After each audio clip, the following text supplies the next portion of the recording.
त्याचबरोबर या ठिकाणी जे महायुतीचे पदाधिकारी आणि कार्यकर्ते होते त्याने अगदी रात्रंदिवस प्रचंड असा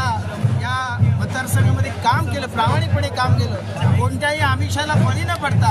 त्या ठिकाणी त्याने आपलं रात्रंदिवस काम करून या ठिकाणी दीपकबाईंना पुन्हा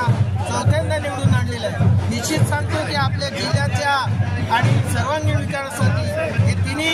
आमचे नवनिर्वाचित आमदार जिल्ह्याच्या विकासासाठी आणि सर्वसामान्य शेतकरी असू दे, गरीब असू दे, तरुणांसाठी निश्चित सहकार्य करतील अशा प्रकारची या ठिकाणी मी आपल्याला खात्री देतो। आणि या ठिकाणी जो महायुतीच्या पदाधिकारी आणि कार्यकर्त्यांनी जी मेहनत घेतली हा त्यांचा विजय आहे आणि त्याबद्दल मी सर्वांचं